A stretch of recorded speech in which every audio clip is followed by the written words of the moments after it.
Hello everyone, Phoenix Knight here. Welcome to the channel, and welcome back to the fall campaign for Arkham Horror, the card game. Last week we picked up 2 experience from Return to Echoes of the Past and spent it. So now we're on to the 4th scenario, Return to the Unspeakable Oath. First up, let's set the scene.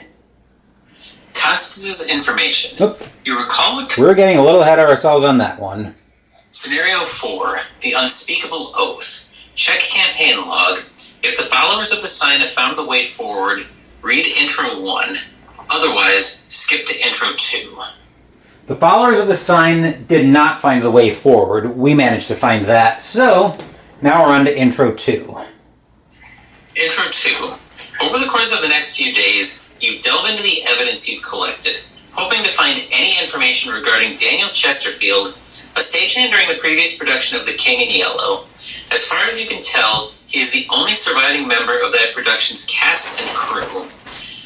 The rest of them, that is, those for whom you can find any records at all, disappeared or died soon after opening night in a variety of fashions connected only by their morbidness. Freak accidents, suicides, vanishings.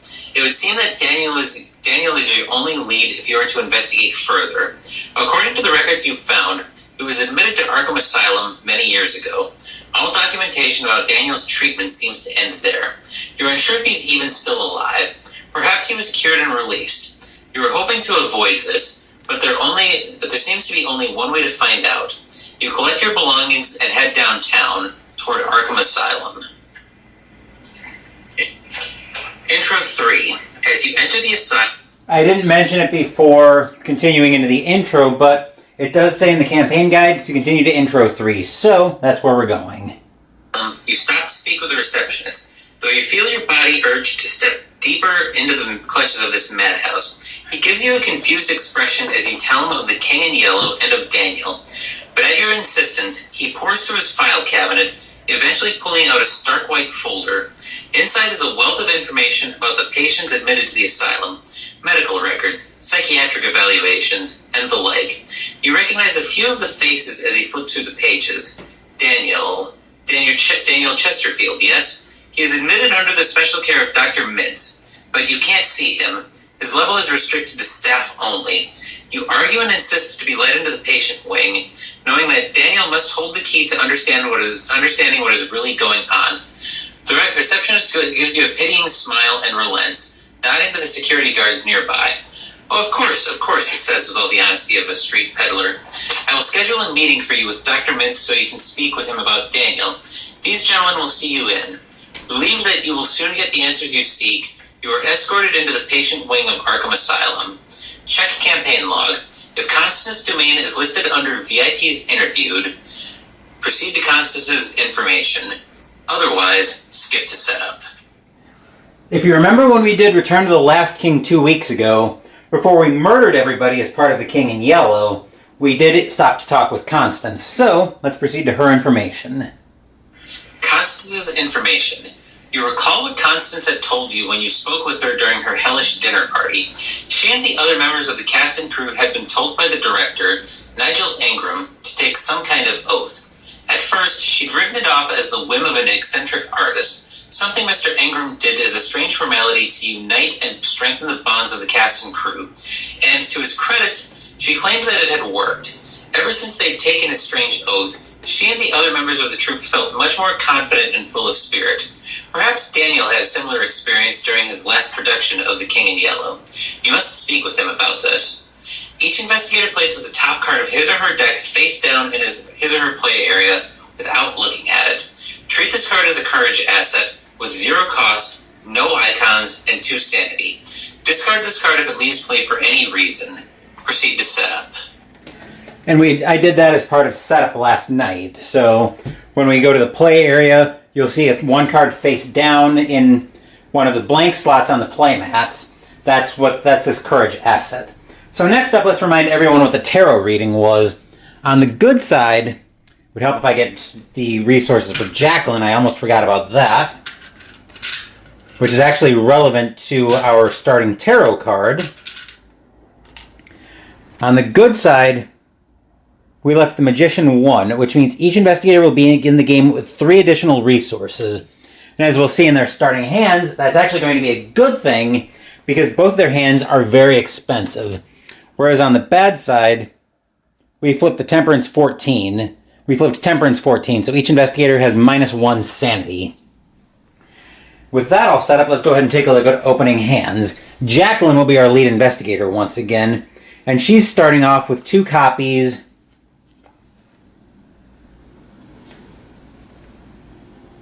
once they focus of Storm of Spirits level 3, which I'm not completely happy to see this early in the scenario. 3 cost to play, will and 2 combat on commit. Fight using will instead of combat, +2 will for the attack, and if you succeed, deal 3 damage to every enemy at your location, and any additional damage goes to the attacked enemy. But if you pull a bad symbol during the attack, deal 2 damage to each investigator at your location. Then we've got a copy of Read the Signs. 2 cost to play, will, lore on commit. Investigate +will for this investigation. You may ignore any effect or keyword on your location which would trigger during the investigation, and if you succeed, discover 1 additional clue. Clairvoyance level 5, 4 cost to play, will, 2 lore on commit.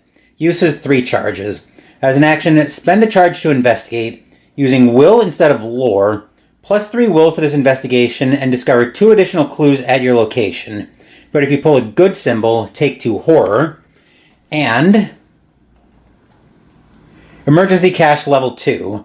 Gain 3 resources and draw a card. You might be hearing some light rattling in the background. I've got the window open to let a little fresh air in here. As for Mandy's hand, we get to start with this in play.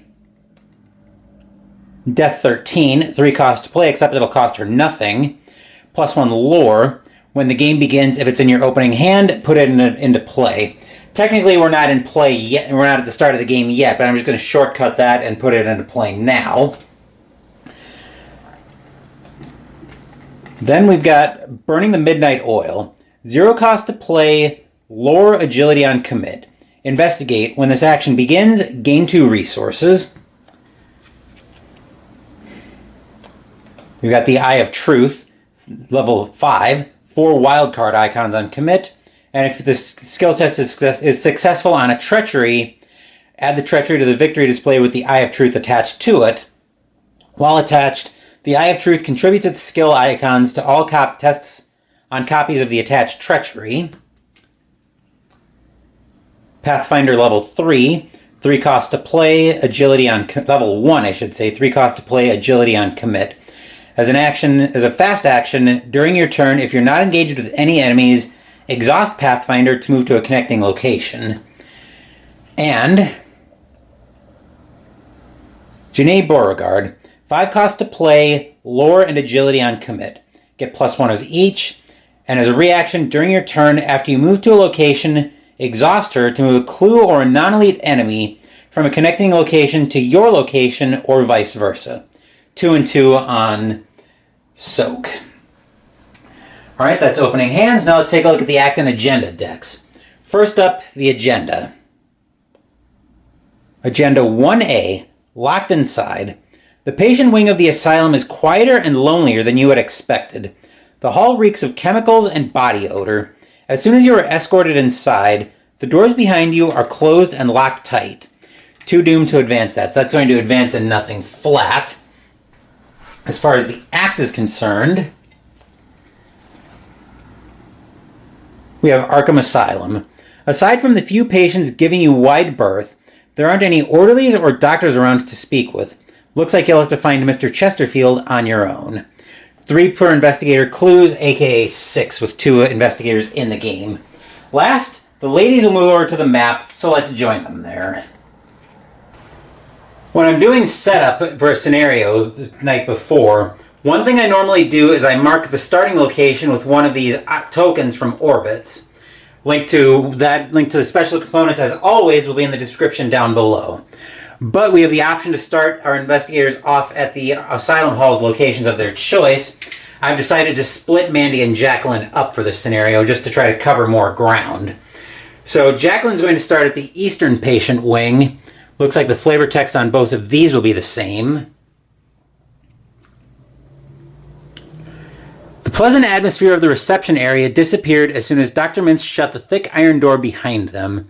The temperature dropped to a clammy chill, and a foul, sharp stench hung in the air. Mallory O'Meara, the investigators of Arkham Horror.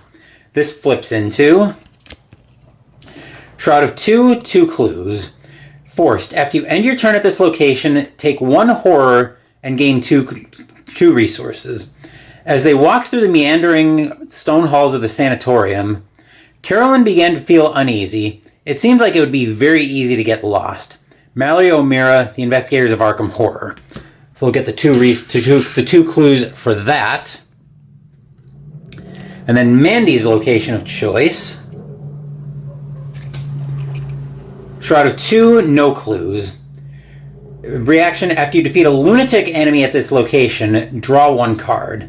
Same flavor text as before, no resources there, which means Mandy will probably not be staying put. The only relevant location right now, as far as unrevealed side, is the basement hall because it's connected to where Jacqueline is. The door leading into the basement hall is locked. You can't enter the basement hall. Dank air drifted out of some of the darker hallways. Carolyn asked, "Do some of these passageways lead underground?" Nurse Heather nodded. "It's a very old building, Doctor." Mallory O'Meara, the investigators of Arkham Horror. Delightful. All kinds of secrets with Arkham Asylum. But that's everything set up for this scenario to start. So let's get into start of game, which is now when Death 13 would go into play for Mandy, but I shortcutted that during part of the scenario intro. So with the first round of the game, let's drop down to Jacqueline's play area for our first investigation phase.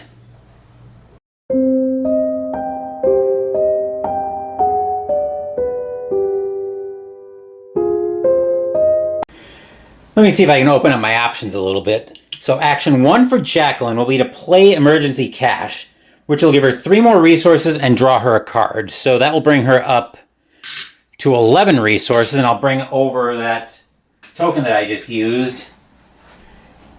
This one normally looks like a bounty, but it flips into an envelope full of money and is a 10 resource marker. So Jacqueline has 11, and she will draw another Clairvoyance level 5. I'm not completely happy to see that, but it's not useless either. Action 2, I don't know why I did that. I'll go back down to 9 resources.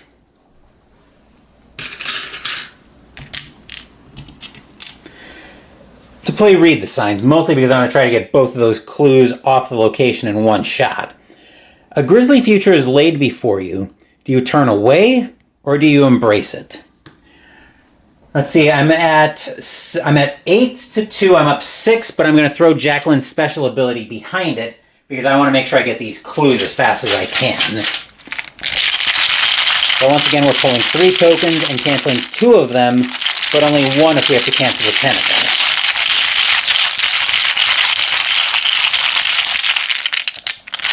One, two, 3.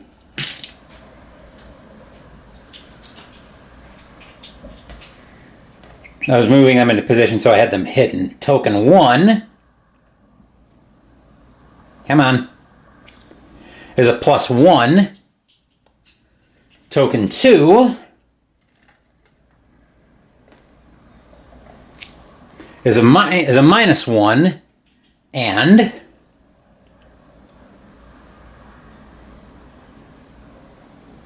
come on, does not feel like focusing this morning. There we go. Skull. We'll take a quick look at Skull, but I'm pretty sure we're canceling that. -1. If you fail, randomly choose an enemy from the set-aside monster enemies and place it beneath the act deck without looking at it. So fortunately we don't fail because we are canceling the Skull and the -1. That will give Jacqueline both of those clues. And then for action 3, I think I will spend 4 resources, going down to 5, yes, to play out one of her copies of Clairvoyance. That way we have more clue gathering abilities available to us. And that needs, what, 3 charges? Yes. So there are 3 charges, aka brass-backed tokens from LCG tokens. 1, 2, 3. I could use dice for that, but this is just so much more flavorful. That will do it for Jacqueline. Now let's move over to Mandy's play area. Before Mandy starts her turn, she'll exhaust Ancestral Knowledge to draw a skill from under it. By the way, here's her Courage asset. So from under Ancestral Knowledge, Mandy will draw. Survey the area. While it's in your hand or committed to a skill test, gains lore icons equal to your agility, which is 3, and agility equal to your lore, which is 6. And it's a good thing Mandy has... I'm just flipping over Jacqueline's third action. It's a good thing Mandy has 8 resources because her first 2 actions are going to clean her completely out. We're going to pay all 8 of her resources. Not to worry, we're putting some really good stuff into play, actually. And fortunately, I managed to grab them both up. I still have Burning the Midnight Oil as well. We're going to play Pathfinder, which I'll put in an Arcane slot for now, but I expect I'm going to have to move that. And Jenny Beauregard, so she's now at a 7 lore, 4 agility, which makes Survey the Area even that much stronger. And then Mandy will Pathfinder her way over to the map. Forgot to flip over Jacqueline, but we've done that now. So Mandy's going to move over to the mess hall, and let's see what we find here. A wide open doorway leads into the asylum's mess hall, where patients would have their meals. It's quieter than you expected. There are no chairs scuffling, dishes clanking, or patients speaking with one another. So here we find... Shroud of 2, 4 clues. Forced. After you successfully investigate the mess hall, choose and discard 1 card from your hand. Victory 1. Rows of tables are covered in dirty dishes and stale food. You get the feeling they took mess too literally here. Victory 1. We'll get the 4 clues out for that.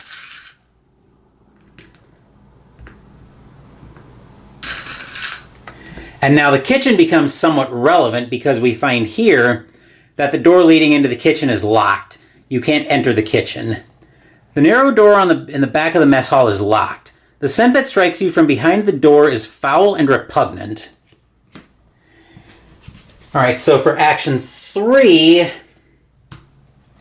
I'm going to play Burning the Midnight Oil. So this will give me 2 of those resources back. Alright. And we'll take a look at the flavor text before we actually finish playing that out. You'll sleep when you're dead. Mandy's hand isn't that great right now, so I don't mind tossing something to it, but I have to be successful, which up 5 I probably am. And actually, you know what I could do? After I move to a location, move a clue or a non-elite enemy from a connecting location to your location or vice versa.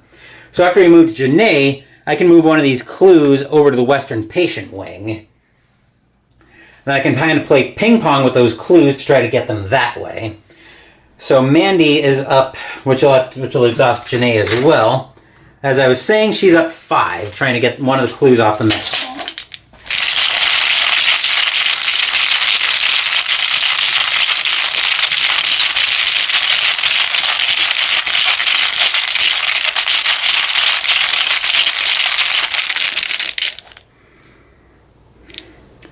A -2, a well-loved -2, gives her a clue, but it also requires her to discard a card, which I'll toss.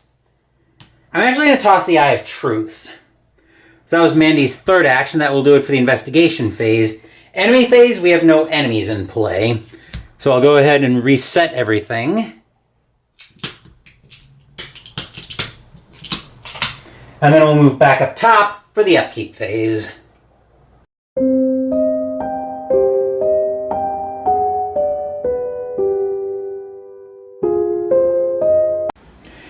Jacqueline will gain 1 resource and go to 6. Mandy will gain 1 and go to 3. Jacqueline will draw. Internal injury. Oh, delightful. Revelation to put internal injury into play in your threat area. At the end of your turn, take 1 direct damage. 2 actions to discard internal injury. What direct damage means is just like it sounds. If you have an ally in play, you wouldn't be able to discard. If you have an ally in play or something else that can take damage, you wouldn't be able to assign it to that. You'd have to take it yourself. So that's in Jacqueline's threat area now. Mandy will draw. Occult Lexicon level 3. This is welcome. 2 lore on commit. Limit 1 per deck. As a reaction, when you play a copy of Bloodright, either change each 2 on it to a 3 or shuffle it into your deck instead of discarding it. Forced. After Occult Lexicon enters play, search your bonded cards for 3 copies of Bloodright. Add 1 to your hand and shuffle the other 2 into your deck. Mythos phase, we put our first Doom on the agenda. Jacqueline draws. Gift of Madness, Pity. Peril Hidden. Revelation, secretly add Gift of Madness, Pity to your hand. You can't attack lunatic enemies. As an action, randomly choose 1 enemy from among the set-aside monster enemies and place it beneath the act deck without looking at it. Discard Gift of Madness, Pity from your hand. That's not too catastrophic right now. Mandy draws. Bleeding Walls. Revelation, test Will X, where X is the shroud value of your location. If you fail, lose an action and take a horror. Alright, so Mandy's at a 2, she's testing up 1, and that's where she'll have to test.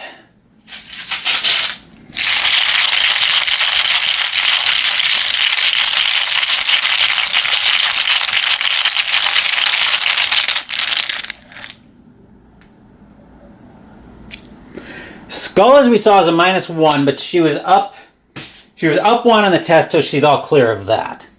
Before she leaves the Mythos phase, Mandy will exhaust Ancestral Knowledge to draw another skill. She will draw Quick Thinking. If you're successful by 2 or more after it resolves, you may immediately take an action as if it were your turn. Doesn't count toward the number of actions you can take each turn. Okay, that's good to know. So we're back into the investigation phase, and Mandy's turn will take us right back over to the map.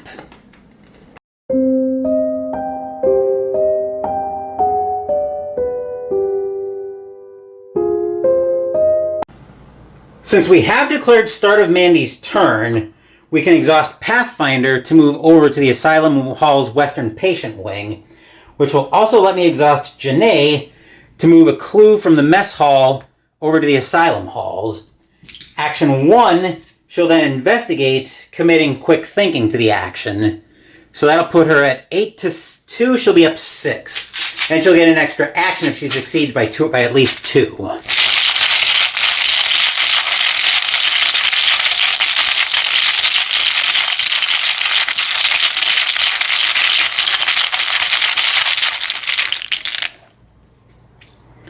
-1 gets her a clue and an extra action, which Quick Thinking will be to investigate again. So she's only up 5 this time.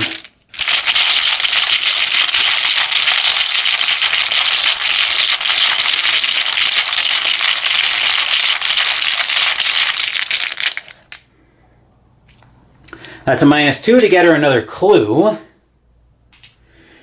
Let's see, then that was all action 1, by the way, and then a Quick Thinking action. Action 2, what do we want to do for action 2?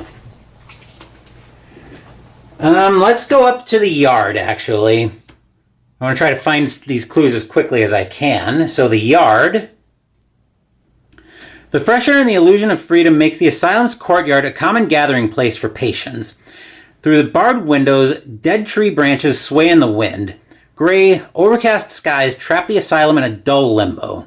Flips into Shroud of 1, 2 clues. While you're investigating the yard, it gets +1 shroud for each horror on you. As an action, if there are no clues on the yard, take 1 damage. Remember that you incited a fight amongst the patients. Right, there are our 2 clues. And then for action 3, Mandy will investigate. She's up 6.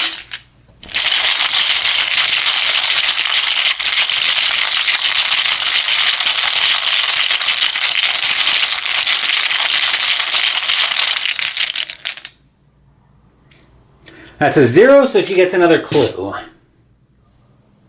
I'm going to make a note here off to the side. If they're telling us to remember things, there's a reason for that. I've played this campaign several times, so I'm not going to get spoilerific about that. but that will do it for Mandy. We've got enough clues to advance the act, but I think I'm going to sit tight on that. So with that in mind, what's Jacqueline going to do? Good question. I think for now, Jacqueline is just going to discard internal injury for 2 actions. And then for her third, she'll move over to the infirmary. And we'll see what's on the back, what's here.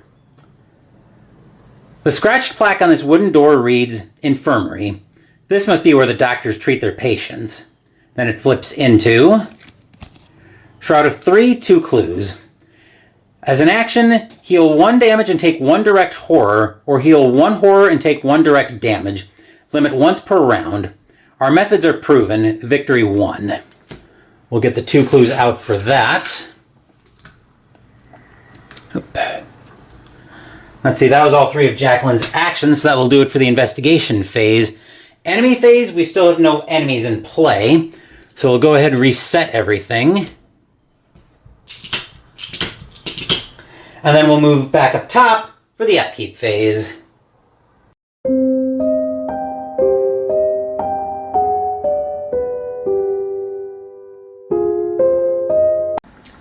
Jacqueline will gain 1 resource and go to 7.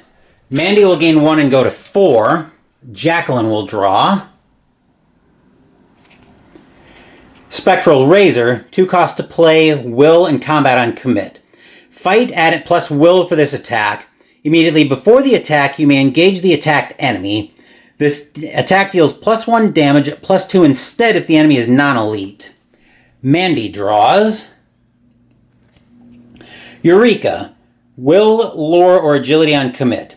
If you're successful, the investigator performing the test draws the top 3 cards of their searches the top 3 cards of their deck for a card, draws it, and shuffles their deck. Mythos phase, we are advancing the agenda. So let's see what we've got here.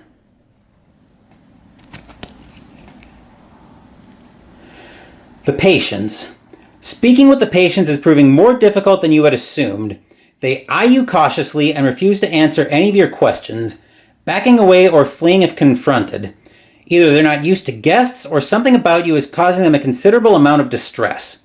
Some act like animals backed into a corner, and you think at any moment they could strike. They might strike.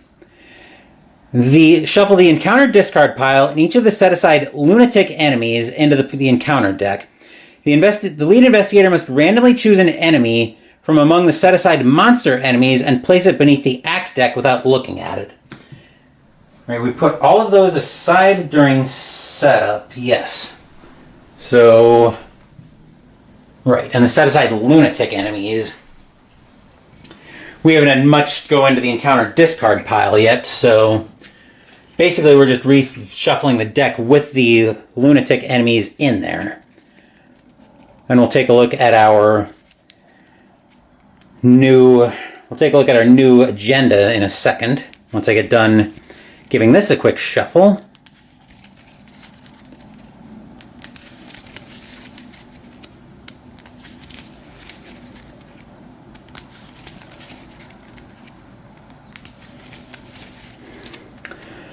And a cut.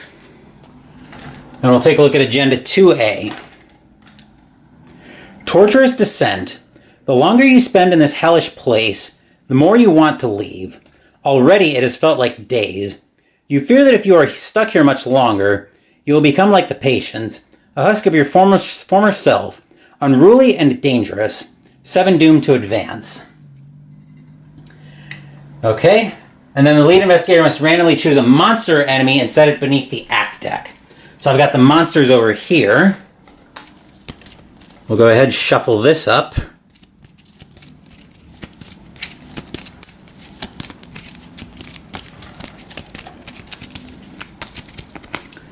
And we'll put 1 beneath the act deck. And then Jacqueline will draw. Gift of Madness, Misery. Peril Hidden. Revelation, secretly add Gift of Madness, Misery to your hand. You can't trigger action abilities on locations. As an action, randomly choose 1 enemy from among the set-aside monster enemies and place it beneath the act deck without looking at it. Discard Gift of Madness, Misery from your hand. Delightful. Mandy draws. Dance of the Yellow King. If there are no lunatic enemies in play, Dance of the Yellow King gains Surge, and there are no lunatic enemies in play, so Mandy surges into... Young Psychopath. Forced. After it engages you, you must either take one horror, or Young Psychopath gets +3 fight until the end of the investigation phase. Mandy's going to have to evade that, so she's just going to give it +3 fight until the end of the investigation phase. And we forgot to look at a couple other things here. 223, Humanoid Lunatic. Her eyes widened and she picked up the knife. 1 and 1 on attack. Mandy will then exhaust Ancestral Knowledge to draw another skill from under it, so she will draw. Another Quick Thinking, which we saw earlier. All right, into the investigation. Actually, before we leave the Mythos phase, we're actually going to spend the 6 clues to advance the act. We have exactly 6 clues from Among Us. This is probably putting that monster in the deck, but I can't help that at this point. So let's see what we can do, what we're doing here. Key to the basement. Turning a corner, you nearly bump into a nurse with light brown hair and sharp features. You tell her about the violent patients and the strange things you've seen, but she doesn't listen. When you inquire about Daniel, she informs you that he is a patient of Dr. Mintz and that he resides in a secured basement area. Unfortunately, she refuses to let you into that area of the asylum. The investigators must decide, choose one. Any investigator tests Combat 4 to intimidate her into giving you the keys. If successful, advance to Act 2A. If failed, you must choose an option you have yet to choose. Any investigator tests Agility 4 to steal the keys from her. If successful, advance to Act 2A. If failed, you must choose an option you have yet to choose. Any investigator tests Lore 4 to persuade her to give you the keys. If successful, advance to Act 2A. If failed, you must choose an option you have yet to choose.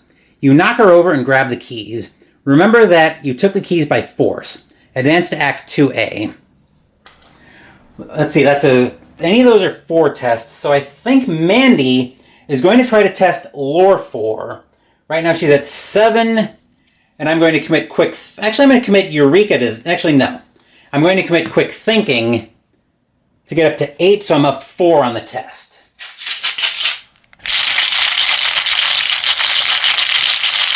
And I want the extra action.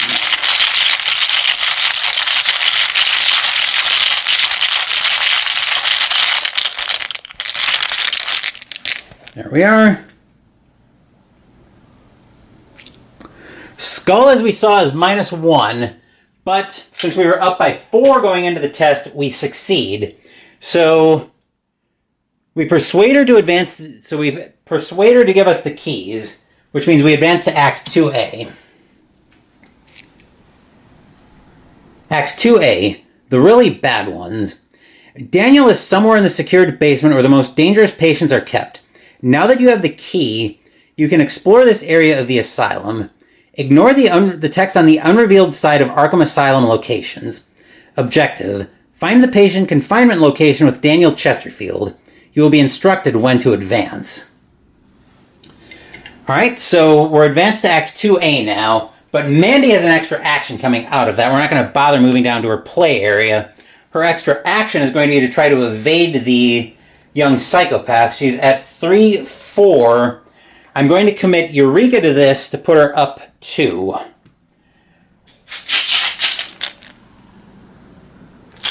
Okay, so she's up 2.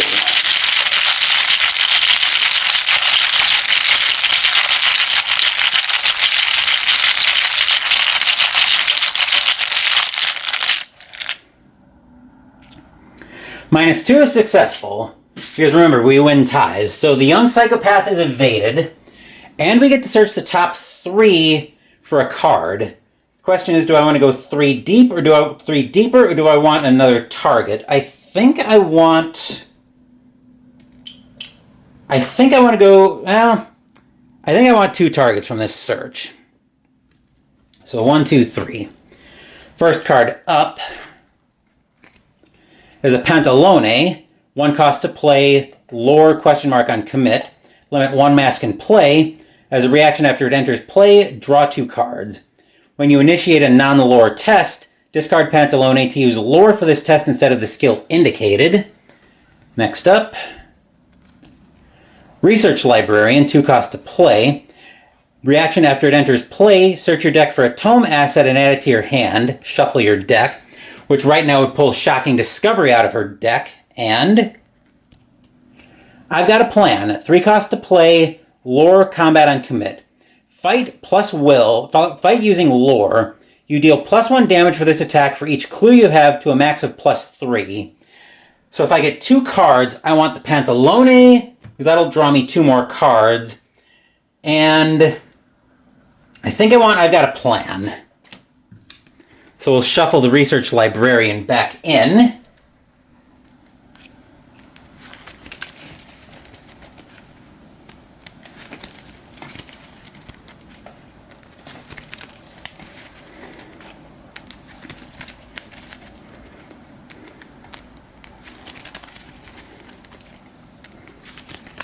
Perfect. So Mandy got away from the young psychopath nice and easily. That will do it for the Mythos phase. Investigation phase, and Mandy's turn is going to take us right back over to the map.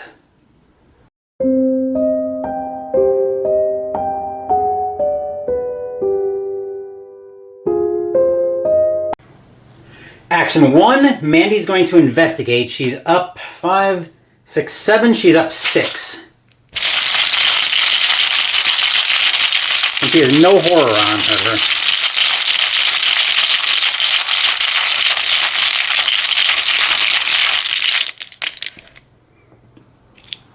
Skull, as we saw, is -1, but we get the last clue off the yard.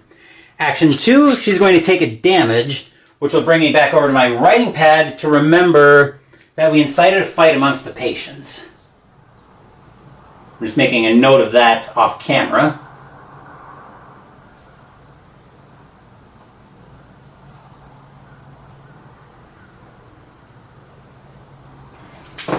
Then she's going to exhaust Pathfinder to move down to the Asylum halls, which will then exhaust Janae to pull the clue from the mess hall over to the Western Patient Wing.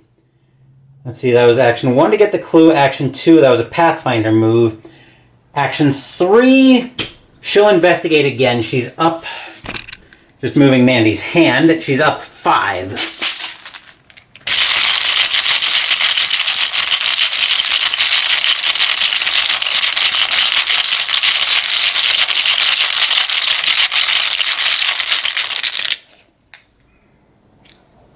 That's a +1, so Mandy gets the last clue off of the Asylum Hall's Western Patient Wing. That will do it for Mandy. Jacqueline's turn. Action 1, she's going to spend a charge of Clairvoyance and put her special ability behind this. So she's going to be investigating +3 will, which means she's at 8. Actually, she's at +3 will, using will. So 8 to 3, she's up 5, and I'm revealing 3 cast tokens.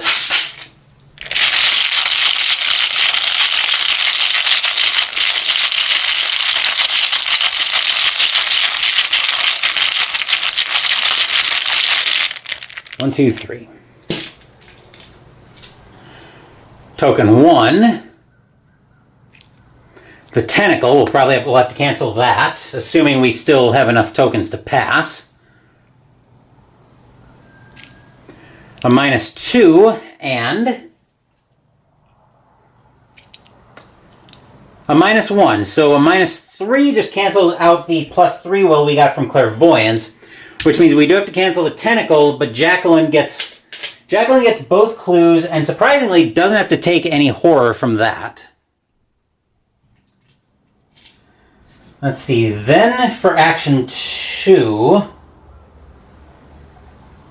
I think we'll move her to the Asylum Hall's Eastern Patient Wing. Then for action 3, we've got that young psychopath up there. We're not worried about that yet. I think we will then I'm going to move her down to the basement hall. So we'll move her down here, and then we'll flip this into Shroud of 4, 2 clues. Forced. After the basement hall is revealed, put the set of 4 set-aside patient confinement locations into play. A cramped stone staircase leads deep underground to the basement level of the asylum. Cries and howls of anguish torment you from behind the hall's many iron doors. You can't imagine what it would be like to live your days in this place. Victory 1. Nor would I want to. Get the clues for that. Then we need the 1, 2, 3, 4. 4 patient confinement locations.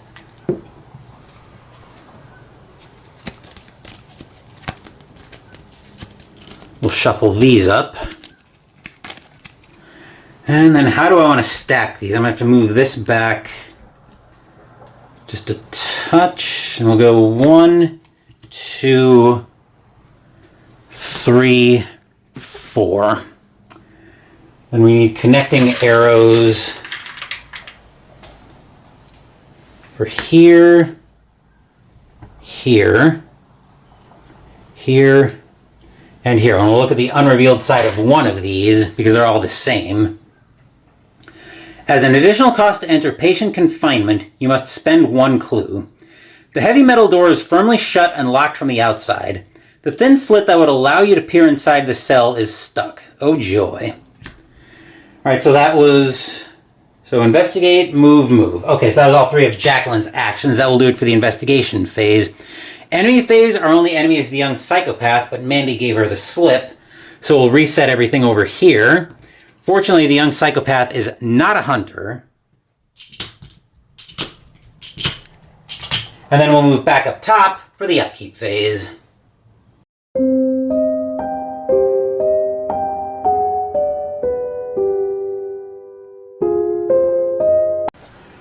Jacqueline gains 1 resource and goes to 8. Mandy gains 1 and goes to 5. Jacqueline draws. Oh boy, Clasp of Black Onyx. 1 cost to play. While Clasp of Onyx is in your hand, increase the cost of each other card in your hand by 1. It was neither Arabic nor Chinese, nor as I found afterward did it belong to any human script. Robert W. Chambers, The Yellow Sign, The King in Yellow. We may need to play that out right away. Mandy draws. Research Librarian that we saw earlier from Eureka. Mythos phase, we got our first Doom on the second agenda. Jacqueline draws. Bleeding Walls. Revelation and test Will X, where X is the shroud value of your location. If you fail, lose an action and take a horror. Jacqueline's up 1. Is there any will I want to commit to this? There is not. Do I want to throw her ability behind this? I wanted to throw it behind the investigation test to try to grab both of those clues. So I think I will. I'll just test up 1 on this one.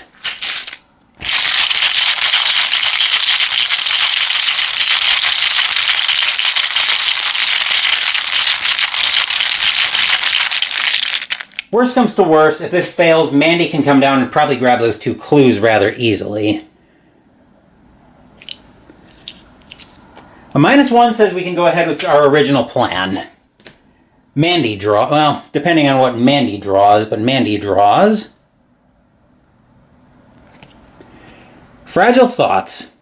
Revelation, discard events from your hand worth a total printed resource cost of at least X, where X is the shroud value of your location. If no cards are discarded by this effect, Fragile Thoughts gains Surge. The shroud value of her location is 2. And I can discard, I've got a plan with a resource cost of 3, so we're all clear there. Into the investigation phase now, and Jacqueline's turn will start us off at the map.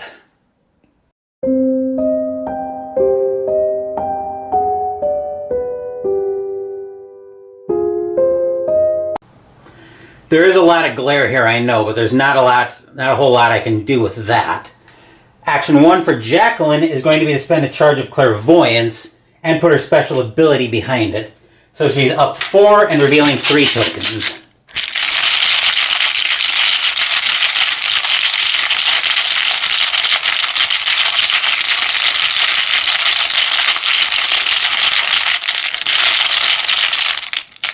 1, 2, 3. First token up is a -2. Second token is a 0 and a skull, which as we saw earlier is a -1. So I'm going to cancel the -2 and the 0. The reason I'm canceling the 0 is if you remember on clairvoyance, if I pull an elder sign, a +1, or a 0, I take 2 horror. And the skull is not nearly dangerous enough to fail me anyway. So that'll give Jacqueline both of those clues. I'm going to spend 1 of them to move into this patient confinement location. And we'll see what we find here. We find familiar cell, Shroud of 2, 1 clue. As an action, test Will X, where X is the amount of horror on you. If you succeed, you recognize the room. Remember that you were called at the way out. Unfortunately, Jacqueline can't trigger the action abilities on locations, but I think here's where we're going to have to bite the bullet and discard Misery for action 3. So as an action, I randomly choose 1 monster, which I already shuffled up when I put the first one down there. But I'll discard Gift of Madness Misery. So that's it for Jacqueline's turn. Mandy will start off with a Pathfinder. Actually, did we exhaust Ancestral Knowledge coming out of the Mythos phase? I don't think we did. Everything would have been refreshed anyway, so Mandy will exhaust Ancestral Knowledge at the start of her turn. So Mandy will find another copy of the Eye of Truth. This would have been handy a little while ago, but not too bad. We'll Pathfinder over to Asylum Halls. Then for action 1, she'll move into the basement hall, if I can ever get it down. Action 2, she'll spend a clue to move into this patient confinement. We'll see what we find here. Patient confinement, Daniel's cell. Shroud of 2, 1 clue. That was lucky. Forced. After patient confinement is revealed, advance to Act 2B. Daniel's windowless cell is hopelessly dank and grim. The walls are covered in erratic scribbling, which upon further inspection appears to be passages from the King in Yellow. We'll get the clue for that. And then we advance to Act 2B. Let's see what we've got here.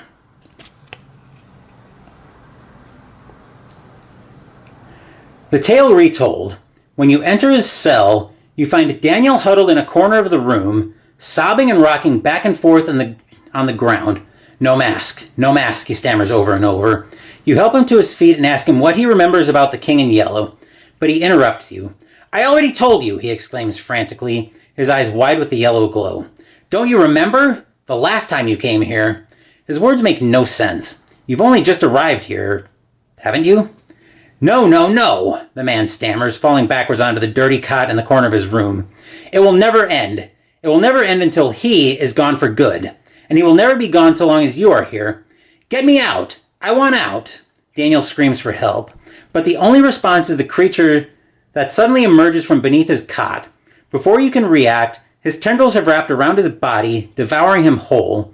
His final screams are muffled by the creature's enormity. Spawn the set-aside Host of Insanity at patient confinement, Daniel's cell. Shuffle the encounter discard pile and each enemy beneath the act deck into the encounter deck. Oh joy. Well, we've only put 2 enemies down there, so that's not too bad. I'll get the Host of Insanity out in a second. Right, I'm working on shuffling the enemies in.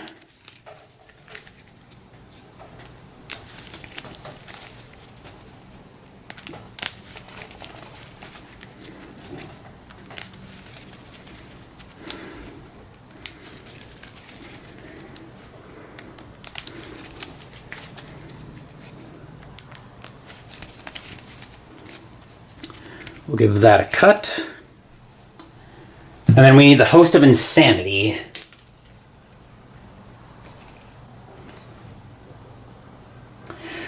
Alright, 4s across the board, Avatar Elite. Massive Hunter. Host of Insanity gets +2 per investigator health. As an action, if you control Clasp of Black Onyx, Parlay, you reveal the clasp to the creature. It freezes in place, whispering a garbled prayer. Automatically evade Host of Insanity. Victory 1. So that's at Daniel's cell now. And then Act 3A, planning the escape. With or without Daniel, you have to get out of this place as soon as you can. Ignore the text on the unrevealed side of Arkham Asylum locations. Objective: if the investigators have performed 4 of the following, you must advance. We know the guards' patrols, set a fire in the kitchen, incited a fight amongst the patients, released a dangerous patient, recalled the way out, and distracted the guards. So of the 4, so far we've incited a fight amongst the patrols, and Jacqueline, among the patients, and Jacqueline is all set, assuming nothing else goes haywire, to try to recall the way out. As for Action 3 for Mandy, she is going to have to try to evade that thing. She is, even right now, I'll commit... Jacqueline's going to need to come in with the clasp pronto. So, or do we take an attack of opportunity to get into a better spot? Because we don't really need that clue right now. Actually, massive enemies don't follow us out, I don't think. Let me look at that. Closet opening. Let me make sure I get the right folder. Here we are, closet closing. Alright. This is the rules reference.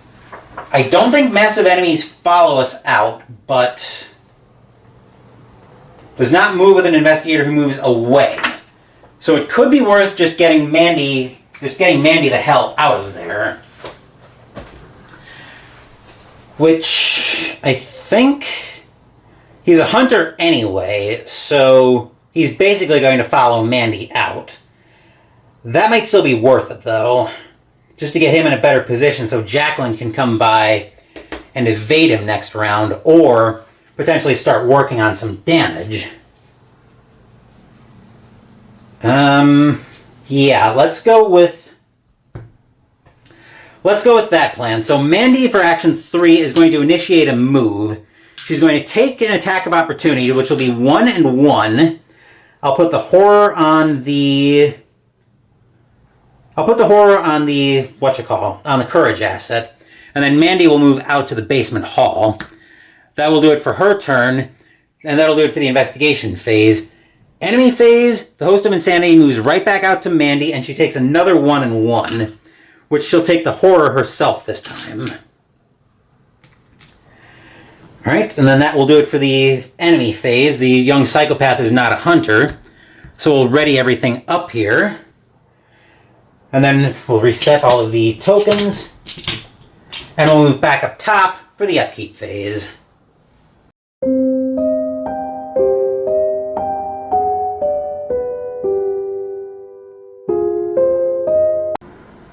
Jacqueline will gain 1 resource and go to 9. Mandy will gain 1 and go to 6. Jacqueline will draw. Word of Command level 2. This is probably very welcome. 2 cost to play. Name a spell card. Well, it's actually 3 because of the clasp. Name a spell card. Search your deck for 1 copy of the named card and draw it. Shuffle your deck. Mandy draws. Opportunist. Commit only to a skill test you're performing with a wild card. If you succeed by 3 or more, return Opportunist to your hand after this test instead of discarding it. A little bit of scuffing on the clear side of the sleeve. Mythos phase, we put our second Doom on the agenda. Jacqueline draws. Dance of the Yellow King.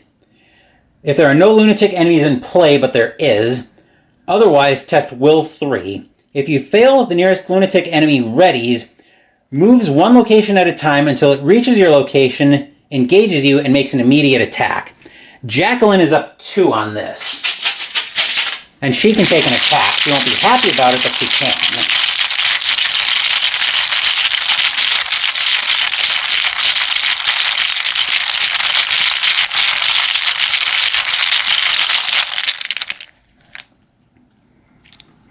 -2 means she's all clear on that. Mandy draws. Fragile Thoughts. Revelation, we saw this earlier, and I don't think Mandy has any events to discard this time. She does not, so that surges for Mandy. That surges into... A mad patient. Spawn at the nearest asylum halls. Pray most remaining sanity. Forced. When you attack mad patient, take one horror. Sometimes the most terrifying of foes is one's own mind. 1 damage on attack. Nearest asylum halls is the eastern wing, so right where we're moving. Alright, that'll bring us back into the investigation phase. Well, before which Mandy will exhaust ancestral knowledge to get the last skill from under it, so she will draw. Another opportunist. Okay, I gotta have a think about this one. So we're into the investigation phase, and I think Jacqueline's turn will take us over to the map.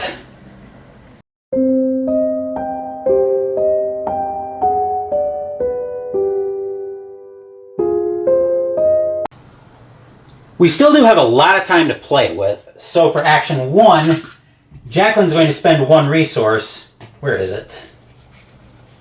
Ah, here we are. To get the Clasp of Black Onyx out of her hand. So this way her cards now cost normal. Action 2, she'll move out to the basement hall with Mandy. And action 3, she'll parlay with the Host of Insanity, revealing the Clasp to automatically evade it. So that's evaded, and then that's it for Jacqueline's turn. Mandy will move in for action 1 to the familiar cell. She'll make the test on there. She's up 1. I think that's where she'll test. Up 1. Actually, where X is the amount of horror on her. That's 1, so she's actually up 2.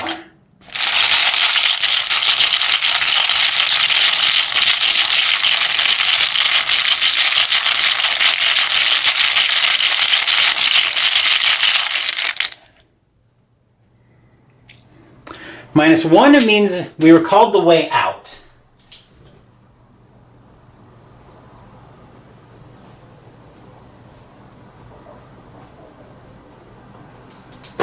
Then action 3, Mandy will move right back into the basement halls.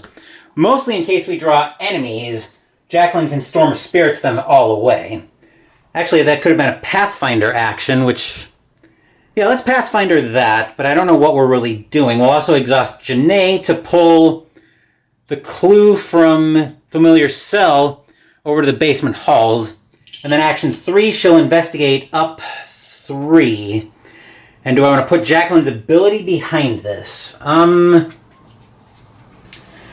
might as well, since I don't really have much else I'm doing this round.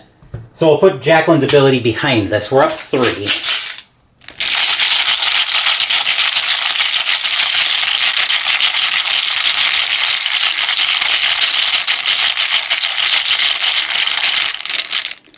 One, two, three. First up, a 0. I did forget to go through Mandy's... Oh, no, it was Eureka. Never mind. Second, when we did the search, I forgot to go through Mandy's Elder Sign, but it was actually triggered from Eureka. And third, -2. So I'll cancel the 0 and the the -1 and the -2, reveal the 0, and get Mandy the clue off the location. That will do it for Mandy. That will do it for the investigation phase. Enemy phase, the Host of Insanity is evaded. The Young Psychopath and the Mad Patient are both not hunters. So we'll ready everything here, which means the Host of Insanity will re-engage. And then we'll move back up top for the upkeep phase.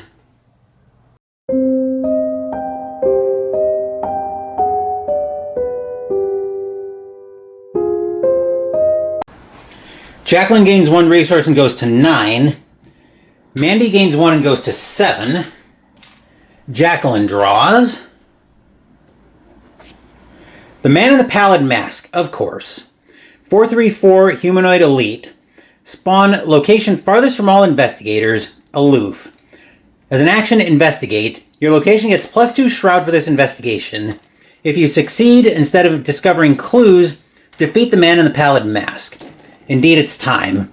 We have all laid aside disguise but you. Robert W. Chambers, The Mask, the King in Yellow. Let's see, furthest location away from us is 1, 2, 3, 4. 1, 2, 3, 4. I think we're going to put him in the... Let's put him in the kitchen, since we're presumably heading in that direction. Mandy draws. Eon chart, level 4. 2 cost to play, lore, agility, on commit. Uses 3 secrets. During your turn as a free action, exhaust Eon chart and spend 1 secret. Choose and take 2 of the following actions in any order. Move, evade, or investigate. Mythos phase puts our third doom up on the agenda. Jacqueline draws. Walls closing in. Revelation test Will X, where X is the shroud value of your location. If you fail, you must either take 1 horror for each point you fail by, or randomly choose 1 enemy from among the set-aside monster enemies and place it beneath the act deck without looking at it. Presumably, we're a while from shuffling any enemies into the act deck, so let's see what happens first. We're up 1, and I don't think I have anything I want to throw into this test. Actually, you know what? Mandy's going to commit the Eye of Truth to this. It's probably overkill, but I mostly need the +4 icons on that. So we are at 9 to 4, we're at 5. I'm not going to throw Jacqueline's ability behind this, in case I need it for, like, a Storm of Spirits.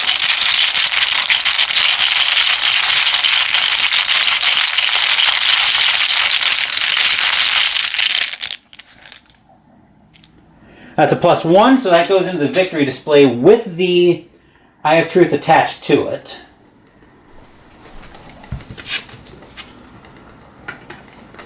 And then Mandy will draw. Maniac. 3/4/1. Humanoid lunatic. Forced. After Maniac engages you, take 1 damage and deal 1 damage to Maniac. Get out! Get out! Get out of my head! So we'll deal 1 damage to the Maniac. But we have to take 1, which I'll put on Janae. Which reminds me, all of this should be unexhausted. Okay, so into the investigation phase, and it's almost like I set up for this. So, Jacqueline, let's say we move down to your play area.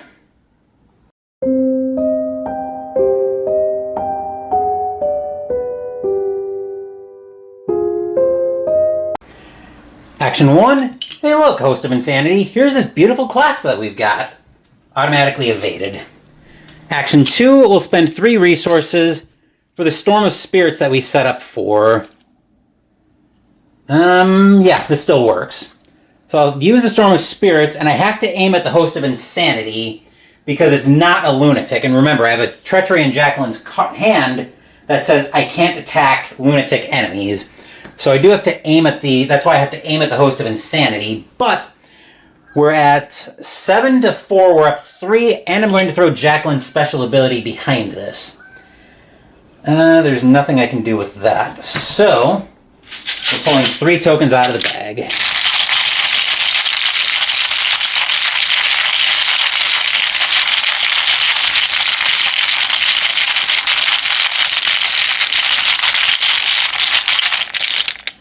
One, two, three. Token 1 is a -2. Token 2 is a cultist. We'll look at the cultist in a second. And token 3 is the skull. Actually, we don't need to... Well, the cultist would be a -X, where X is the amount of horror on you. But we cancel both the skull and the cultist. Reveal the -2, which is still enough to pass. Which means the Host of Insanity takes 3 damage... And the Maniac is dead, which means Mandy's turn is free. And then for action 3, what do we want to do here? I think for action 3, we'll go ahead and pay 2 resources to play a Word of Command. And the spell I want right now is... I think I want Shriveling right now, especially if we're going to have to start running the Gauntlet.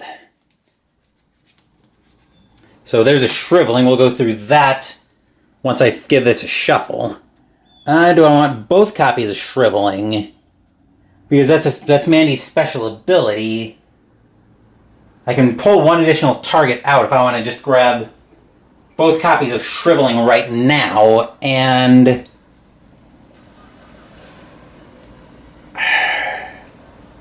I kind of don't think I need to right now.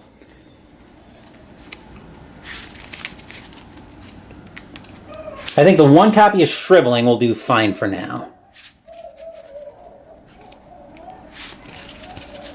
Let's see. So we clasped Storm of Spirits, and Word of Command will be Jacqueline's last action.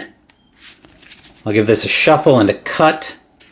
And we'll take a quick look at Shriveling level 5. 3 cost to play, will 2 combat on commit. Uses 4 charges. As an action, spend an action to fight, using will instead of combat. Plus 3 will and deal plus 2 damage for the attack. But if you pull a bad symbol, take 2 horror. So that's it for Jacqueline's turn. Mandy's turn is going to start off with a Pathfinder. Actually, Mandy's going to start off with a Pathfinder over to the map. Mandy's spending a clue to move over to this patient confinement location. So let's see what we find here. Shroud of 3, 1 clue. As an action, test Lore 2 to speak to the patient here. If you succeed, you are able to interpret her ravings. Remember that you know the guard's patrols. A chill gloom envelops this windowless cell. Being locked in here for a day would be torturous, let alone for months. That was a Pathfinder over. So action 1, she is going to test that. She's up 5.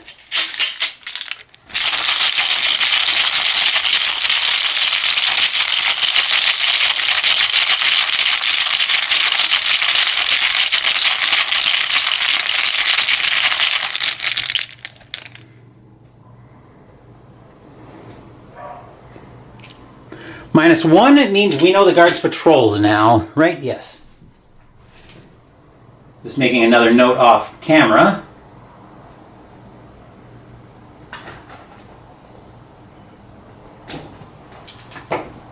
Okay. That was action 1. Action 2, she's going to investigate up... Actually... Yeah, she's going to investigate up 4.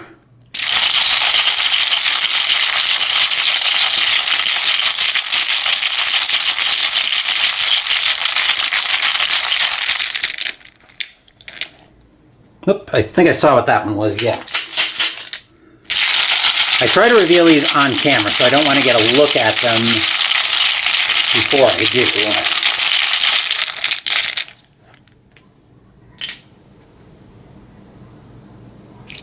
That's a 0, so we get the clue off of there. And then action 3, Mandy will move back out to the basement halls. And I'm not going to exhaust Janae. Am I, actually? Because now I could move a non-elite enemy from a connecting location to mine. But I don't think I want to do that. So we're going to leave the... I was looking at maybe moving the Mad Patient. Actually, Jacqueline could take a hit, and she could Storm of Spirits anyway. Yeah, I think I will. I think I will move the Mad Patient. Pray for most remaining sanity. It would go to Jacqueline. The plan is going to be Jacqueline's going to unleash her other Storm of Spirits next turn. So that will do it for the investigation phase. Enemy phase. The host of insanity is exhausted. The man in the pallid mask doesn't move. Neither does the young psychopath. And the Mad Patient deals 1 damage to Jacqueline. She's right now at full health.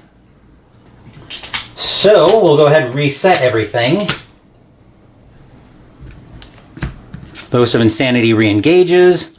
And then we'll move back up top for the upkeep phase.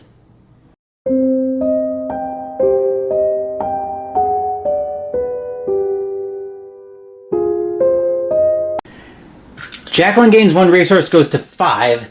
Mandy gains 1, goes to 8. Jacqueline draws. Twilla Catherine Price, Lost in a Dream. Twilla, my dear, you are a sight for sore eyes right now. 3 costs to play, lore and agility on commit. As a reaction, after you spend 1 or more charges from a spell asset, exhaust Twilla to place 1 charge on that asset. 1 damage, 2 sanity on soak, and takes up the ally slot. Mandy draws.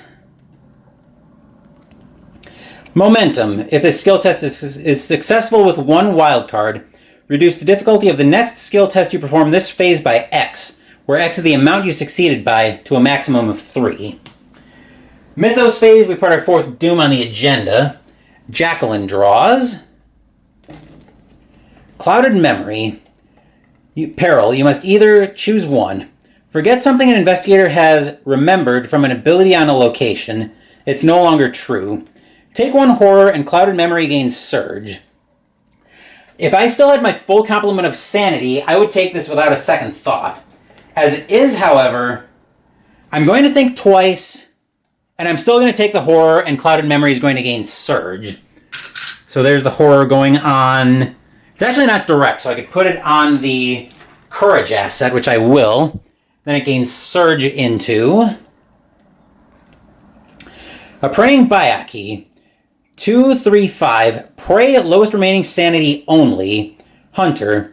While engaged with an investigator with remaining sanity 4 or fewer, swap Praying Bayaki's fight and evade values. 2 damage, 1 sanity on soak. Good thing Jacqueline was unleashing Storm of Spirits anyway this turn. Mandy draws. Maggot Swarm. Maggot Swarm's location, or 3/2/3 creature. Maggot Swarm's location gets +2 Shroud, which right now Basement Hall is at a 6.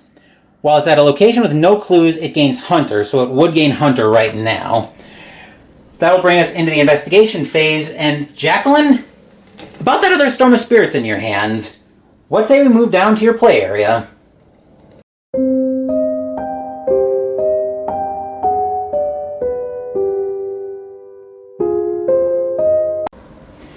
If you've been listening for the last 5 minutes, you'll know that Jacqueline's first action is going to be to spend her 3 resources to play her other Storm of Spirits.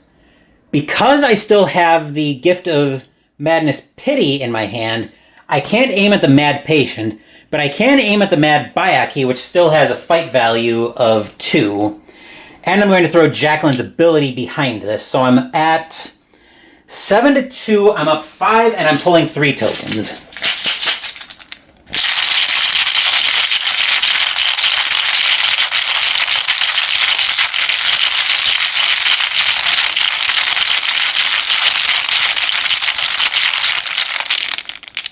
One, two, 3. First token up is a -2. Second up is a -1. And third is a Cultist. I'll cancel the Cultist and the -2, reveal the -1. Nothing here has victory points, which is unfortunate, but well, the Host of Insanity does.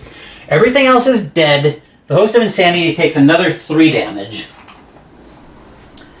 And then for Jacqueline's second action, she's going to try to do something about the Host of Insanity still being there, as she pays her last 2 resources for a Spectral Razor. So she's up 3. Does Mandy have anything for combat that she wants to commit? Yeah, I think we'll commit momentum to go up, to put her up 4. But this is putting Jacqueline up 4.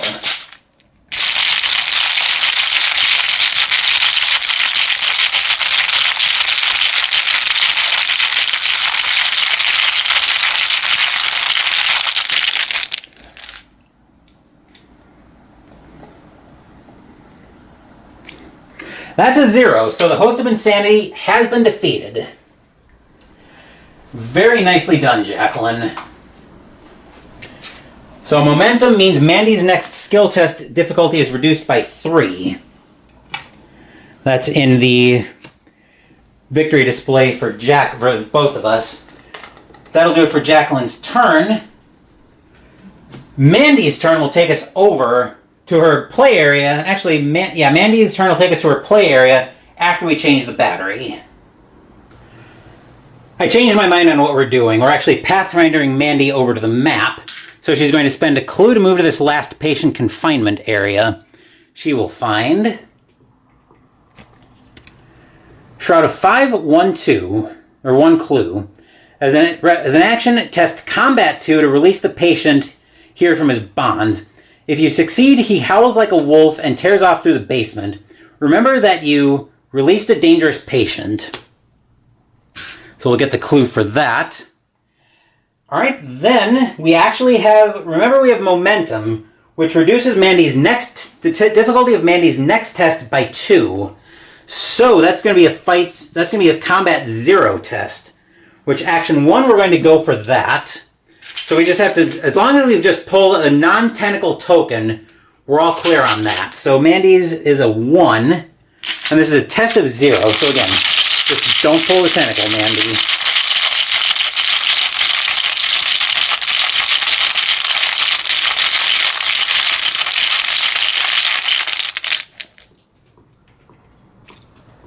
Skull work, that's -1, which still resets it to 0, but since we win ties, that's actually our 4th note as well. Released a dangerous patient.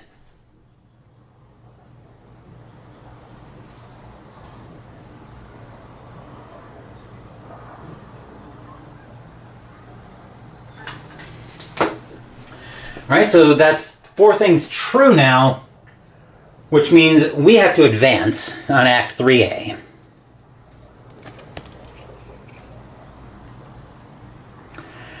Right, a way out. An orderly's scream echoes across the hall. Within moments, an alarm rings loudly throughout the institution. Nurses and guards rush through the asylum in a desperate attempt to control the situation. You feel dazed and your vision is spotty, as though you've been struck by something heavy. The walls blur together and twist. Creatures begin to emerge out of crevices and corners that did not exist moments before. Shuffle the encounter discard pile and each enemy beneath the act deck into the encounter deck. If at least 3 monster enemies were shuffled into the encounter deck by this effect, the lead investigator with the lowest will discards cards from the top of the encounter deck until a monster enemy is discarded and draws that enemy. So via the encounter deck, we are shuffling... Via the discard pile, we're shuffling 1 monster into the deck, and there were no enemies beneath the act deck. Which means we get away with 1 there.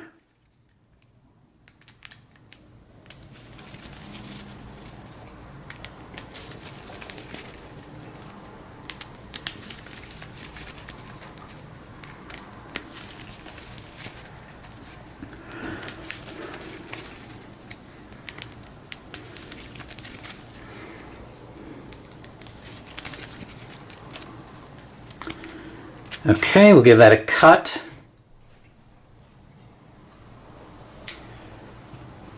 Act 4A. No asylum. All hell has broken loose. Ignore the text on the unrevealed side of Arkham Asylum locations. Garden gains action. If there is no ready enemy in the garden, resign. Finally, a way out. Objective. If each undefeated investigator has resigned, advance. Fun. Okay, so that was Mandy's first action.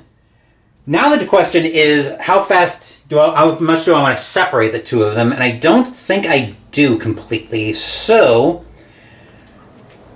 I think for action 2, Mandy's going to move back to the basement hall. We're on the total Gitful plan at this point. Action 3, Mandy will spend 2 resources to play out her Eon chart, which I'm going to try to not use this to get too far ahead of Jacqueline. So I'll get the 3 secrets out for that, and I think I put that ally accessory. Okay, so 3 charges for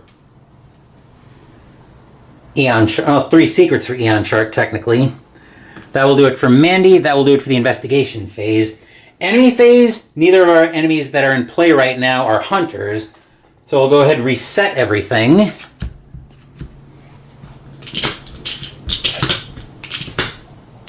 And then we'll move back up top for the upkeep phase.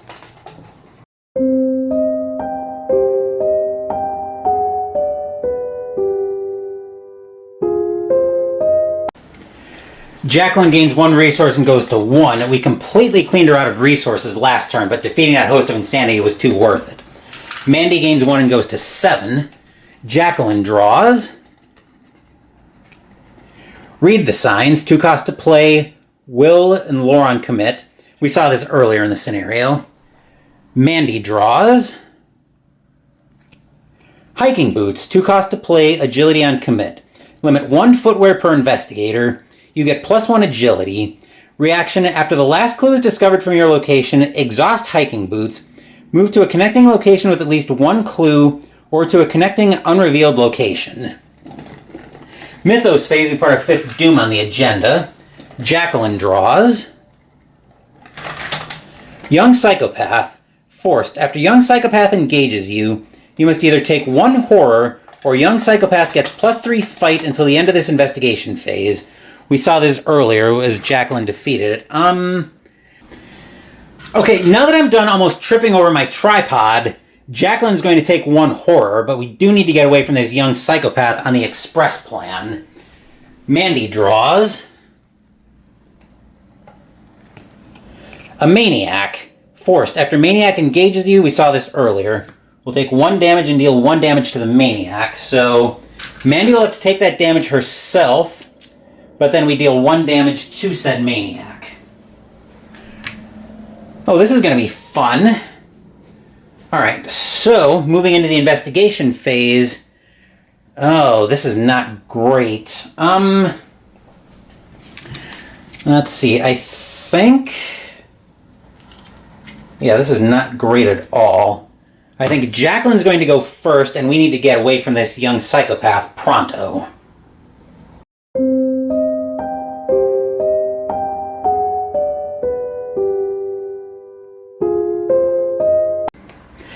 For action 1, Jacqueline's going to try to evade the Young Psychopath. She's not ready to attack it yet, and not only is she not ready to attack it, she can't anyway because she still has Gift of Madness Pity in play. The reason Storm of Spirits worked earlier was because I wasn't actually aiming at the lunatic enemies, I was aiming at the Host of Insanity.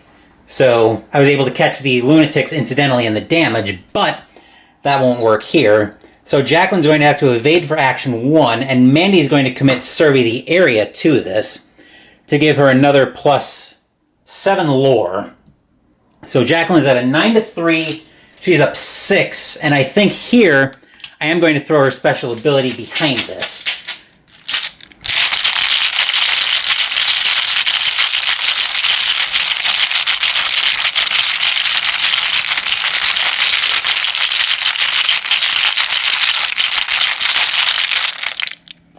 One, 2, 3. Token 1.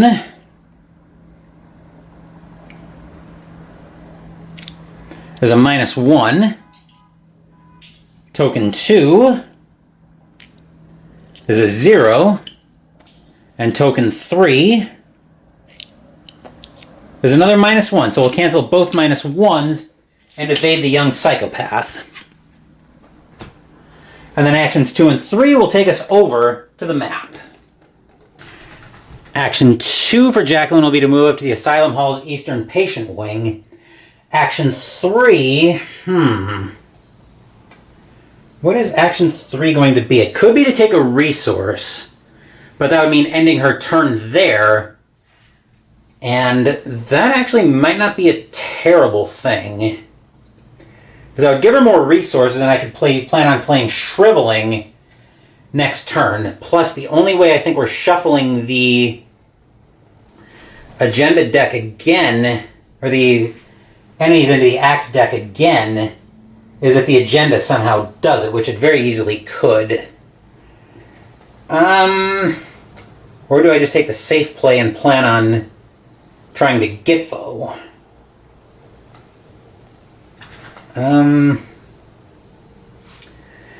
This is a decision. The question is, do I think I'm going to need to be able to attack lunatic enemies? And I think the answer is ultimately yes. So, I think I am going to discard Gift of Madness Pity. Actually, am I? Yes, I'm going to discard that. We'll put one beneath the act deck, and I'll discard Gift of Madness Pity. So that is it. That is it for Jacqueline's turn, which means at the end of her turn, she takes a horror, but she gains 2 resources, which will bring her back up to 3. And assuming I don't draw an enemy, I can play Shriveling next turn.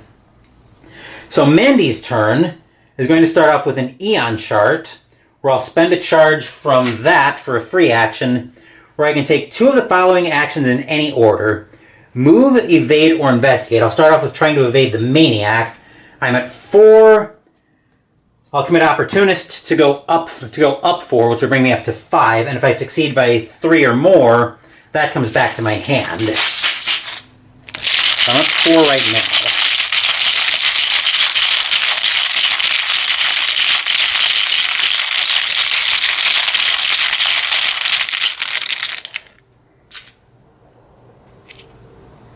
That's a -1, so the Maniac's evaded, and Opportunist comes back to Mandy's hand.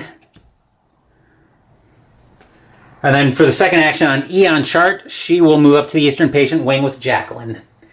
Action 1 will be to play out the Occult Lexicon. There we are, we saw that earlier. We'll go get her blood rights from her bonded cards, and we'll take a quick look at one blood right before we shuffle the other 2 in. 0 cost to play, Will, Lore, Combat on Commit. Bonded with Occult Lexicon. Draw 2 cards, draw 2 or 3 cards, discard up to 2 or 3 cards from your hand. For each card discarded this way, you may either gain a resource or spend a resource to deal 1 damage to an enemy at your location. This action does not provoke attacks of opportunity, and if we use it as a 2, shuffle it back into your deck instead of discarding. Okay, so we can give that a quick shuffle.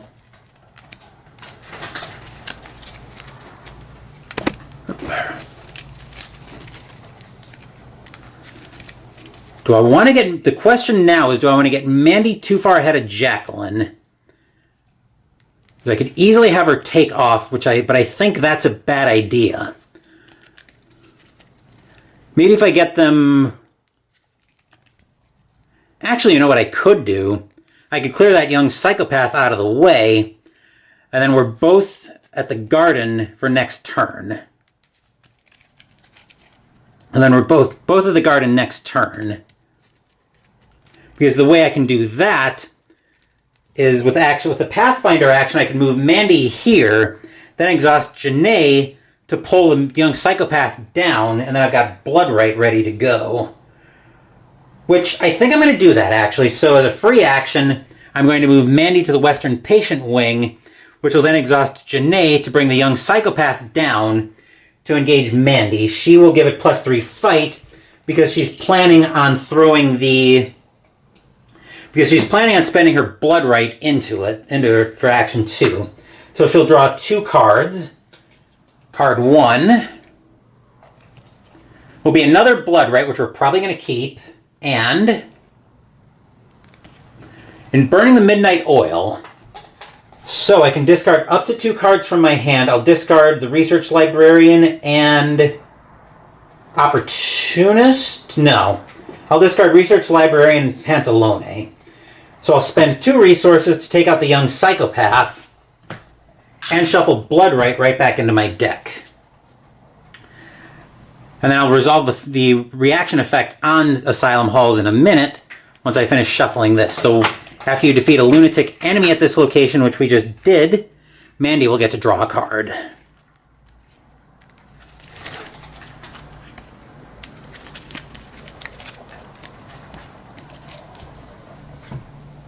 So Mandy will draw a Mob Enforcer, Delightful, Prey Bearer Only, Hunter. As an action, spend 4 resources to parlay and discard him. You knew you shouldn't have borrowed money from the O'Banion gang. It seems like they're always looking to collect at the worst times. Well, no duh. 1 damage on attack. And funnily enough, we just drew this copy of Bloodright, so I think Do I want to use it, though? I don't think I have a choice in the matter, so I think I will. This time I'm going to use it as a 3, though. So we'll draw 3 cards. First card up is an Unspeakable Oath Curiosity. Oh, joy. Campaign mode only, peril hidden. Revelation, secretly add this card to your hand. Forced, when the game ends or you're eliminated, if this card is in your hand, you earn 2 fewer experience. After you successfully investigate a location with no clues on it, discard this from your hand. We won't be able to discard that. Card 2. Deduction level 2, we can probably toss this. 2 allure to commit, on commit, and if the skill test is successful while investigating a location, discover 1 additional clue there. 2 additional clues instead if you succeed by 2 or more. And Research Librarian, which we have another one of in hand. So, I think I'll discard Deduction and... I'll discard Deduction, Research Librarian, and one of my copies of Opportunist, spending 3 resources to deal 3 damage to the Mob Enforcer, and he's defeated. And that Blood Right goes into Mandy's discard pile. He's not a lunatic enemy, so I don't get to draw a card off of Asylum Halls. So that will do it for the investigation phase. Enemy phase, the Maniac and the Young Psychopath are both exhausted, and the man in the pallid mask is not a hunter. So we'll go ahead and re-ready everything.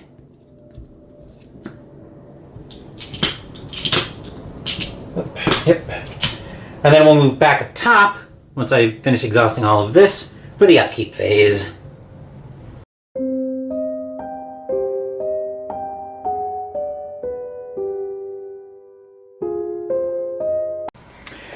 Jacqueline will gain 1 resource and go to 4. Mandy will gain 1 and go to 1.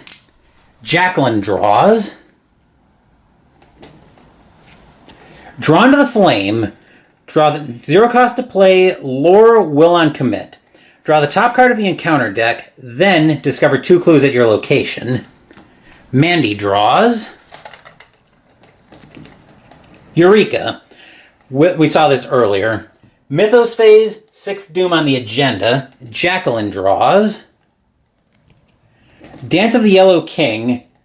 If there are no lunatic enemies in play, Dance of the Yellow King gains Surge. Otherwise, test Will 3. If you fail, the nearest lunatic enemy readies, moves 1 location at a time until it reaches your location, engages you, and makes an immediate attack. We are up 2 on that. I will commit... I don't think I'm going to need this Drawn to the Flame, so I'm going to commit that to go up 3, and I'm going to throw Jacqueline's special ability behind it. Mostly because my plan with Jacqueline is going to be simple and doesn't involve any other skill tests this round. So we're up 3.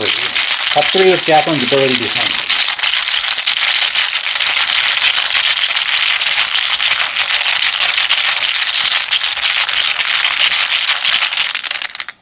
One, two, three.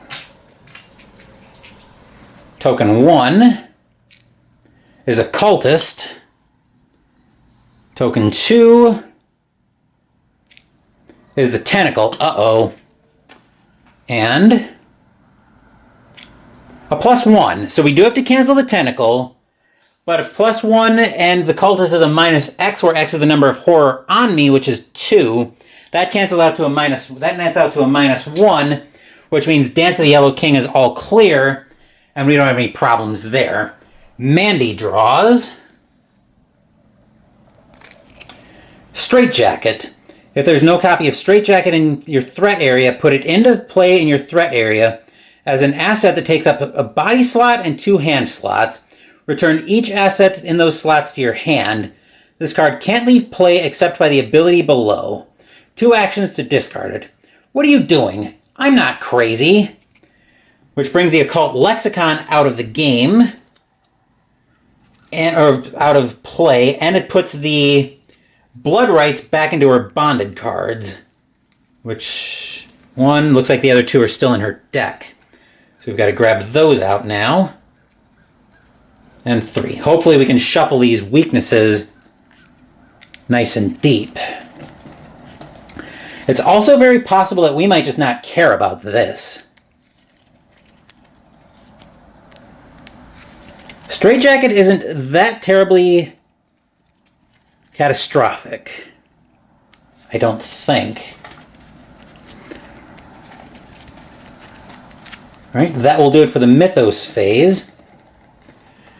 Fortunately, we're not engaged with any enemies coming out of this, so those go back to our bonded cards.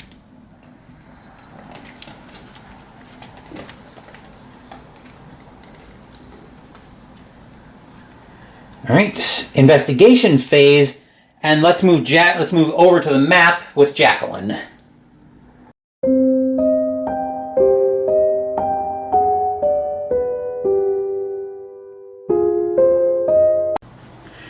Jacqueline's turn is actually going to be fairly simple. Action 1, she'll move over to the Western Patient Wing with Mandy. Action 2, she'll move up to the yard. And Action 3, she'll play out her copy of Shriveling. We saw this earlier.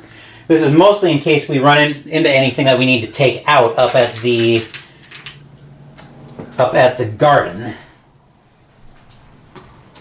Got the 4 charges for that. That's it for Jacqueline's turn. Mandy at start of turn is going to exhaust Eon Chart and spend a charge from it to move up to the yard. And she's going to do what? I think she's going to investigate, actually.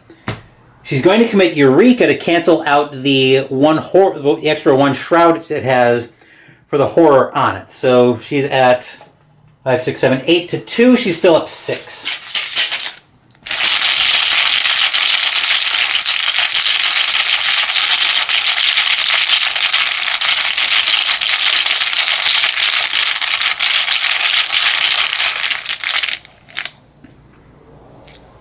A 0 gives her a 0 means she actually has to discard Unspeakable Oath Curiosity, thankfully. And Eureka gives her a search. She will search... She'll go 3 more deep. Although we're getting pretty thin through 3, 4, 5. We're getting pretty thin in her deck right now, so that's part of why I want to go deeper. Card 1. I've got a plan, which we saw earlier. Card 2. Dr. Milan Christopher, Professor of Entomology. You are very late to the party, my friend. Action 3. Or Card 3. You handle this one. We'll take a look at which one we're actually taking. Card 4. Empirical Hypothesis. Card 5. Momentum. And Card 6. Your Worst Nightmare. Well, I definitely don't want that. And I think here I'll just take Momentum, which we saw earlier. That's the one that makes your next skill test easier by however many a previous test succeeded by.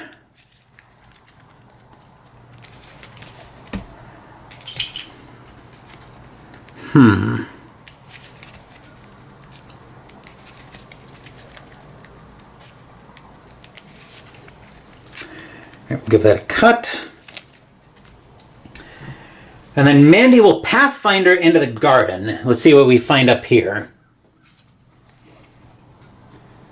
A lone statue stands sentinel over the garden. Cold wind causes dead leaves to roll gently across the garden path. Here we find Shroud of 3, 2 clues. If there are no clues on the garden, test Agility 2. If you succeed, remember that you distracted the guards. 2 guards in white uniforms stand by the gate to the garden, keeping watch. We'll get the 2 clues for that. Whoa, stop rolling. Had a clue go rolling on me. Let's see, that's a Pathfinder, so Mandy still hasn't used an action yet this round. What is she going to do? I think for 2 actions, she's going to discard Straitjacket. Do we even really need to? This might just be a case of nope out. Nope out, and then Jacqueline should be able to get out on her own next turn. Assuming we don't draw anything terribly catastrophic. We could go back for the Man in the Pallid Mask, but I don't think I want to take a chance on that, especially if that last agenda, which is going to advance, does something crazy, and I think I'd rather have both investigators in play in case we need to deal with that anyway. So, I think... No, I don't think we get cute here. I think we just nope Mandy out of the scenario since there are no enemies at the garden, and trust that Jacqueline will be able to get out next turn. So we'll do it for the investigation phase. Enemy phase, we have no hunters in play. So we'll reset everything for Jacqueline, and then we'll bring her back. We'll move back up top for the upkeep phase.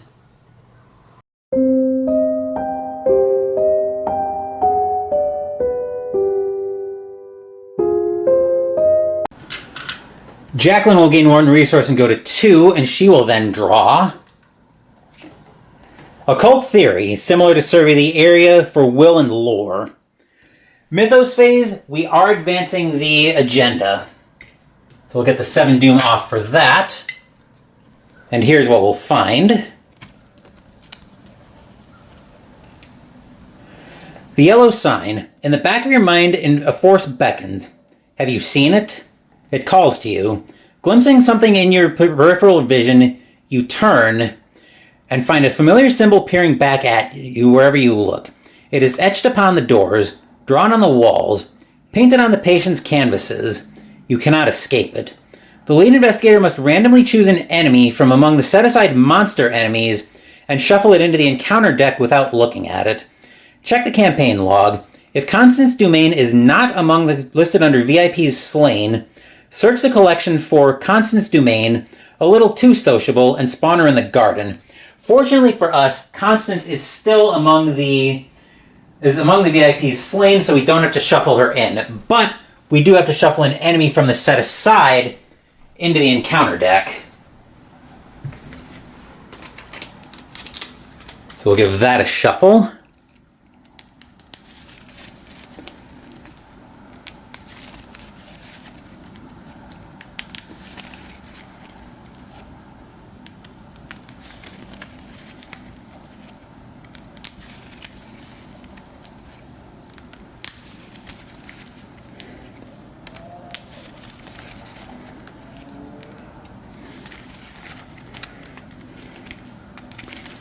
And we'll take a look at Agenda 3A.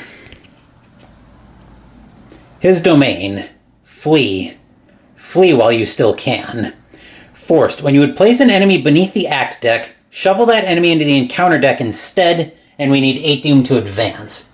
As long as we don't get whammied here, I think Jacqueline can get out this turn, so let's see what she draws. Visions in your mind, death. Revelation, secretly add this card to your hand. Forced. When your turn ends, if you did not perform at least 1 move action during your turn, discard this card from your hand and take 1 direct damage and 1 direct horror. Well, that's not even that big a whammy in the grand scheme of things. So, we're into the investigation phase now, and Jacqueline's turn will take us over to the map, but be fairly short.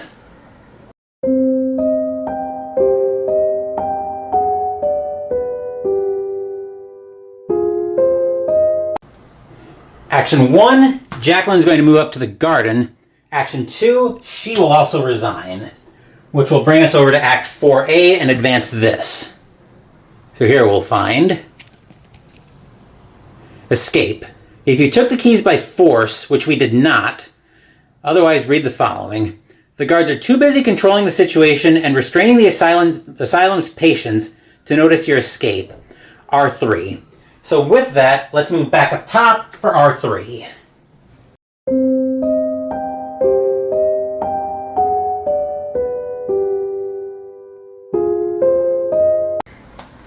We're all set for Resolution 3. As usual, any background noise you hear is me starting to clean up. Resolution 3.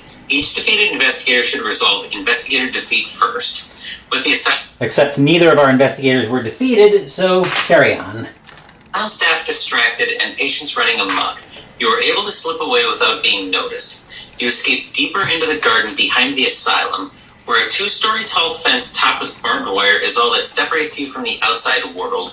You have little time and need to make it far away from the asylum before the guards return and spot you. Using a straitjacket you found inside to cover the barbed wire, you scale the fence quickly, breaking into a run as you make it to the other side. In your campaign log, record the investigators escaped the asylum. Each investigator earns experience equal to the victory X value of each card in the victory display. If Constance Dumaine, a little too sociable, is in the victory display, record her name in your campaign log under VIPs slain. Remove all cultist, rune, and elder thing tokens from the chaos bag.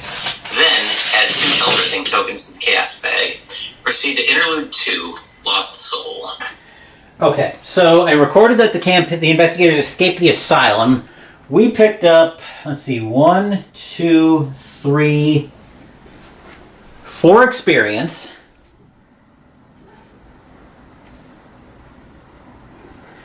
And we need to pull the cultist tokens out and add 2 elder things to the chaos bag. So the elder things are usually much more dangerous. So once I get all of that done,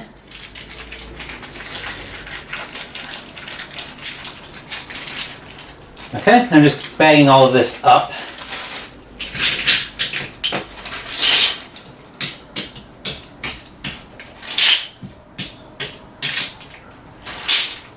And I believe we're into the interlude after that. So, right, we're into interlude 2, Lost Soul. So,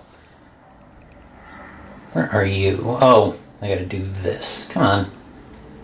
There we go. Interlude 2, Lost Soul. There we are. Interlude 2, Lost Soul. If the ally version of Daniel Chesterfield was in play when the scenario ended, proceed to Daniel survived. If the lunatic version of Daniel Chesterfield was in play when the scenario ended, proceed to Daniel was possessed. If neither version of Daniel Chesterfield was in play when the scenario ended, proceed to Daniel did not survive. As you might remember from the scenario, Daniel got swallowed up after we advanced to Act, I believe it was Act 3. Yeah, he got swallowed as we were advancing to Act 3A. So, Daniel did not survive. Daniel did not survive. You decide to lay low for some time in Ma's boarding house. Unsure whether news of the events at the asylum will get out to the general public, you take this time to make extensive notes of the events you've experienced thus far, including the brief dialogue between you and Daniel. He spoke of the King in Yellow as if it were an actual being, and even named it, Haster. He'd rambled and muttered and screeched other phrases as well. You doubt you'll ever forget them. He made us speak the oath. The price was paid. They are opening the way to Carcosa, the path to Carcosa. For hours, you think about Daniel's warning to you, which he begged you to heed. Do not speak his name. His final moments play out in your mind over and over again. The investigators must decide, choose one. Possession? Oaths? There must be another explanation for all of this. Proceed to ignore the warning. We must heed Daniel's warning. We must not speak the name of the King in Yellow. Proceed to heed. Daniel survived. No. I cut off a little bit of the narration there, but what it amounts to is proceed to heed the warning. So we have to decide, do we ignore the warning or do we heed it? I think we're going to heed the warning. So that's the next one. Heed the warning. For hours, you struggle with this insight into the King in Yellow. What is true? What is real? Only you can sort through this madness. In your campaign log, record that you heeded Daniel's warning. Mark 2 conviction in your campaign log. Each investigator earns 1 additional experience as they gain insight into the machinations of the Tattered King. For the remainder of the campaign, anytime an investigator speaks the name of Haster aloud during a scenario, or during the setup of a scenario, that investigator must immediately take 1 horror. Proceed to Scenario 5, A Phantom of Truth. Okay, so I'm just making a note here, where the scenario is basically over at this point. So if we speak Haster's name at any point during the campaign, during the rest of the campaign, we take 1 horror. Now, the way I'm going to do that is I made the audio recordings with no campaign with no campaign active at the time.